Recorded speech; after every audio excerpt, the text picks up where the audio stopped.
Well, folks, Raw kicked off with John Cena making his way down to the ring, which was actually nice to see because we've just been seeing Cena on SmackDown, but it's nice to see that he's actually coming out to Raw.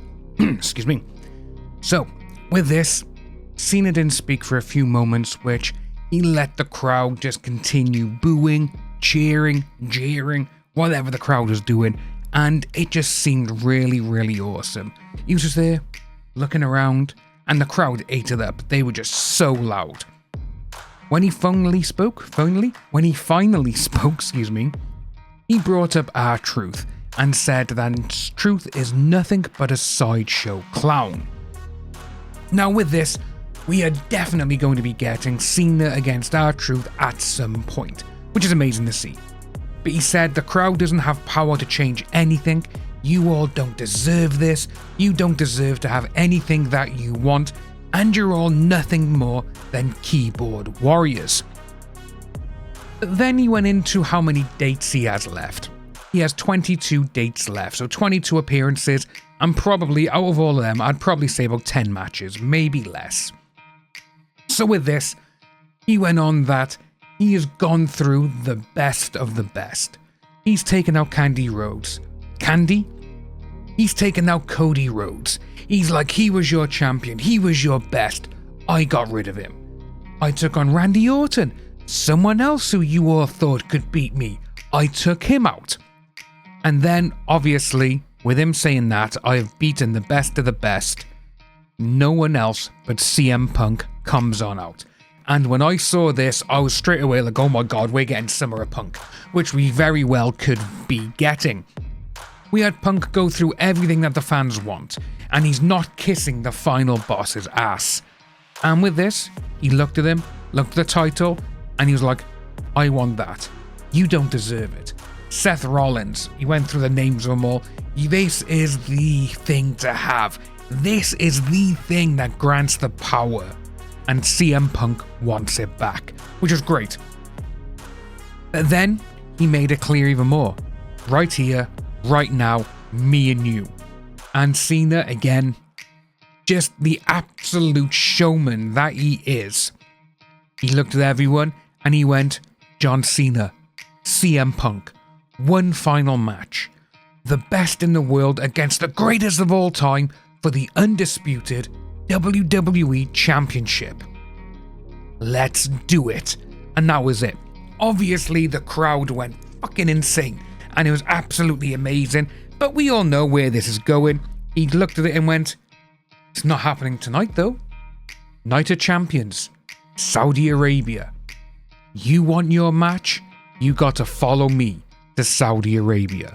So obviously with that there, they have brought in the fact that Punk has been very vocal on Saudi Arabia, and he's been very vocal about the dealings that WWE have had with him in the past, and obviously sometimes about him going there. But now, it seems that the match is set. When those two are facing off, Seth Rollins came on out, which I told you folks that he would, and he just held the Money in the Bank briefcase, just held it up and started laughing.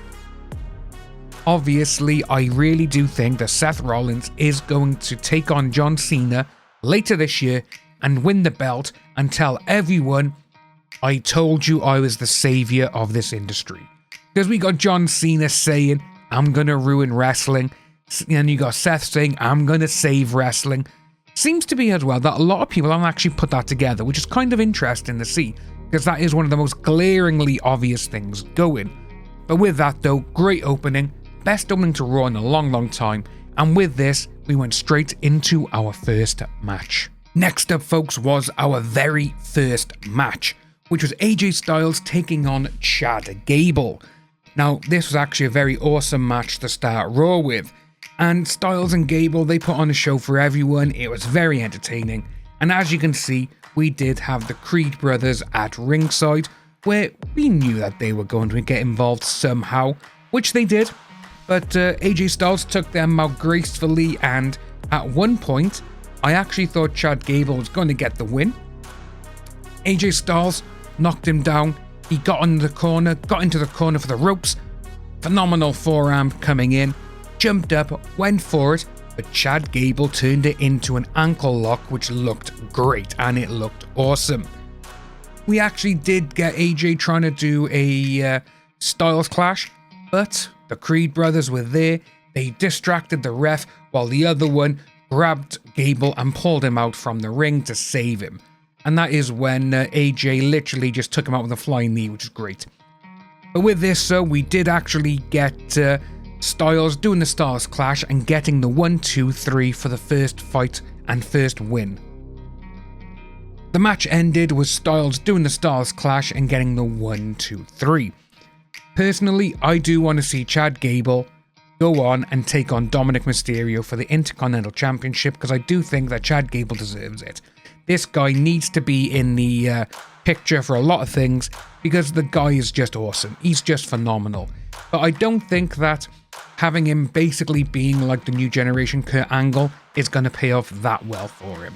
Our next match, folks, was the first of the King and Queen of the Ring tournament, which saw Rhea Ripley, Liv Morgan, Roxanne Perez and Kairi Sane going against each other in a fatal 4-way. Now for this, Roxanne Perez, before the match started, actually went up to Liv and said, maybe we should team up in there. Take the other ones out. Take out Rhea Ripley, because obviously she's the big strong mommy, and with that we can then just become ourselves and go against each other. Liv didn't like that. She's like, no, I'm going to go out there and I'm going to make sure that I win. So obviously it was like, right, okay, here we go. We're going to get some in regarding these two fighting. But that's not exactly what happened. There was actually another awesome match. So 2 matches in a row, which were brilliant. And we actually had a lot of double teaming from Roxanne and Liv, taking out Sane and also taking out Rhea Ripley. Obviously, taking out Rhea, that's what they want to do because, well, she's the biggest and strongest one there. But they did take her out for a little bit. But then Sane and Ripley, they did make their way on, their own comeback, taking out each other, taking out Liv, taking out Roxanne. But as Liv was about to do Oblivion on Rhea, Rhea grabbed her, did the Riptide, but she got pulled out by Raquel Rodriguez. Obviously, there to stay and make sure that Liv wins. Well, as Liv was in the ring, she actually got taken out by Kairi Sane with an insane elbow, and she went for the cover. But Roxanne Perez, she saved Liv from getting pinned, but she was the one who rolled up Sane and got the win. So Roxanne Perez is moving forward in the tournament, and Liv Morgan is not a happy bunny about it. This is also a good thing though, because we did now get the reigniting of the Raquel and Rhea Ripley feud. So fingers crossed that stays well, and hopefully we see a little bit more action between those two going forward. Well, next up, folks, was Becky Lynch strolling to the ring to make a promo about how she is the new IC champion, about how she knows that she deserves it more than what the crowd does, because she brought the crowd into it and said, oh, what? No, you deserve it, Chance? I know I deserve it. I don't need you to tell me this. And obviously she went on the same tirade as Chelsea Green. I'm the greatest. I'm this, that and the other. I have now won every single female championship going. I'm a Grand Slam winner. And with this, she then said, I want to call out Bird Lady, which is actually really funny. So obviously, as Lyra was making her way out to the ring, none other than Bayley jumps Becky Lynch from behind, as you can see in the picture below. Yes, so she's there. She actually went out there and she took her out. And as Becky was making her way back towards the entrance and the Titantron, she walked into Lyra, backed up into her. Lyra threw her back into the ring, and as Bayley went to go for the rose plant, it never happened. And Becky just scuttered away through the crowd. With this, I'm actually really happy to see that now we actually have someone else in the IC title picture. It could be a triple threat, between Lyra, Becky, and Bayley. And we've been saying it over on SmackDown. You've got Zelina Vega going against the Secret Service every single week. It needs more and more people being injected into these just to make it not stale for people, because once you have the same person, taking on the same person each and every week for weeks and months on end, it gets boring. But I'm glad to see that here now, because this is also a fresh opponent for Lyra and for Becky. Now, this was my segment of the entire week, and it's only Tuesday and we have no idea what SmackDown has in store for us. But as the commentary team were talking about Bayley, R-Truth came out, jumped on the announce table, grabbed the microphone, and he just went into thanking the crowd. He credited all the crowd and all the fans. You're the one who brought me back. You're the reason why I'm here.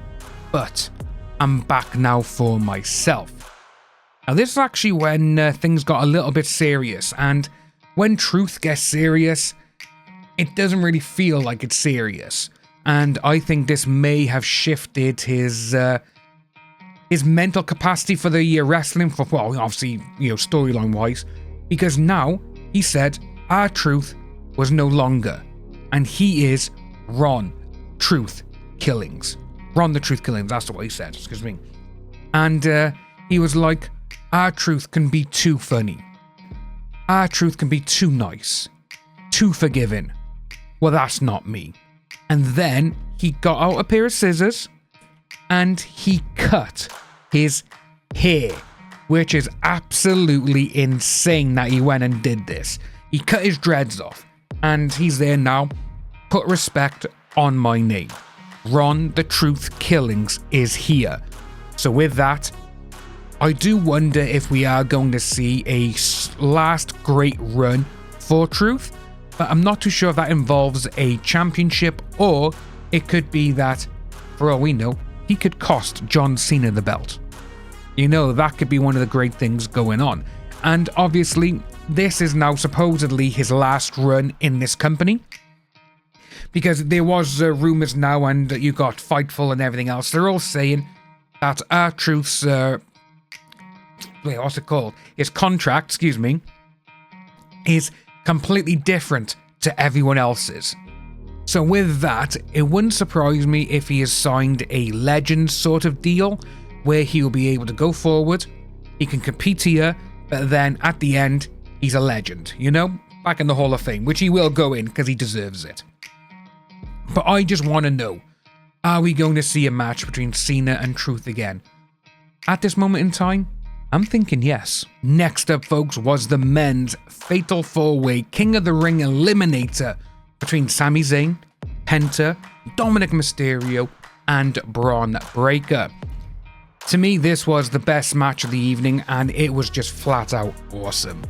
We had Breaker literally dominating everyone for the most of the foreseeable match, but when he got in the ring, he just unloaded on everyone. He was taking them out. He was running the rings at breakneck speed, which it looked like the ropes are going to snap off at one point. That's how fast he was going. But with this, Penta, Mysterio, and Zayn, they did manage to neutralize Breaker for a little bit, and they were able to get a bit of offensive in, but there was quite the number of near falls as well, which is great, as this could have been that any one of them could have won. Excuse me, again, I'm absolutely shattered, I do apologize, folks. And the way the Breaker came back, he tried taking him out, but out of nowhere, LA Knight came out and he hit the BFT on Breaker, literally taking him out of the match, which was great to see. So with these three, I was watching it now, Mysterio, Sami Zayn, and Penta. I was like, it's gotta be Penta. He's the one who has to go forward because the guy is having an amazing run. Well, Sami Zayn hit the hell of a kick on Dominic Mysterio and got the 1, 2, 3. So at this moment in time, Sami Zayn is going forward in the tournament bracket, where he will have another match now. I think it will be a Night of Champions, actually, because next week we got another round of tournaments, and then Night of Champions will crown the winner. And I don't know who's going to win. It's going to be interesting to see, I know that. Now, after the Fatal 4-Way, we had Nikki Bella making her glorious return to the WWE and Monday Night Raw. And to be honest with you, this just felt like it was all promotion for Evolution Round 2, which is coming mid-July on the Sunday, which I will be watching. The first one was awesome, but this just didn't seem right. I think that's mostly because I do think that with this, they should have had it before the men's Fatal 4-Way and maybe after Ron, but it just didn't seem right at this point in the show. I think it was a little bit too late for it to be done, mostly just because of what was involved. Nikki went over the top female talent in the company, going all of the names, saying obviously they're great, they're champions like myself, but she didn't mention Liv Morgan, which obviously made Liv come on out. And with this was actually interesting because they went back and forth, throwing barbs at each other and saying, oh, I got a man, which Liv Morgan said to Nikki, obviously referencing that Nikki has got divorced and she got to pay her ex-husband quite the sum of money. And then she goes, well, we don't know who your man belongs to, Liv. Does he belong to you or Roxanne Perez? So there was quite a few back and forths going on, which were actually really fun to see. But then Liv just hit the Oblivion on Nikki Bella, and that was the end of it. Obviously, we're going to see these two either go against each other at Evolution, or it's going to be a tag match at Evolution. And it wouldn't surprise me if we see Nikki bring back her sister, and the Bella twins will be back. That's what I think will happen though. Last, but certainly not least, folks, was the main event. The World Heavyweight Championship rematch between Gunther and main event heavyweight champion Jey Uso. So as we talked about the other day at Money in the Bank regarding Becky Lynch and Lyra Valkyria's match, which just had absolutely incredible ring psychology, excellent drama, everything was executed perfectly, this match was exactly the same. And to be honest with you, this match was better than their WrestleMania match. WrestleMania 41 match between these two, it just didn't seem to be right at the time. But this match was awesome. And again, if we never had the Fatal 4-Way, this would have been my match of the night. It was that good. But as we said, we were talking, we had awesome crowd manipulation, near falls and reversal after reversal, showing that anyone could win. And when it was going reversal into reversal, the crowd did not know who to cheer for. It was that good.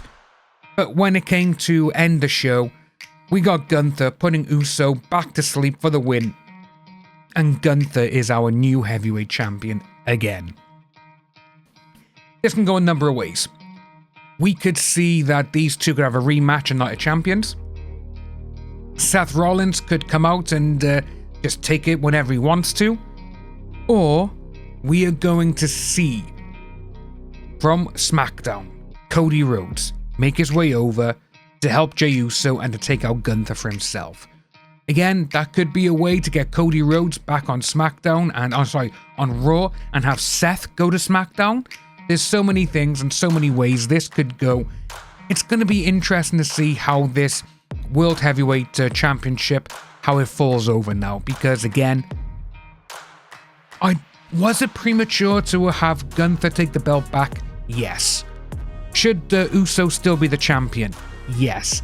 Only because it's literally been, just over a month or so of Uso having the belt, and he's defended it, twice, I think, if that. So it's going to be interesting to see how they play it out. But for me, though, Raw was awesome. The show was awesome. Great matches. Only the Nikki Bella segment was kinda off, but we know why. But with this, so overall, Raw was a solid and great 8.9 out of 10. Like and subscribe, folks, and I will see you for SmackDown.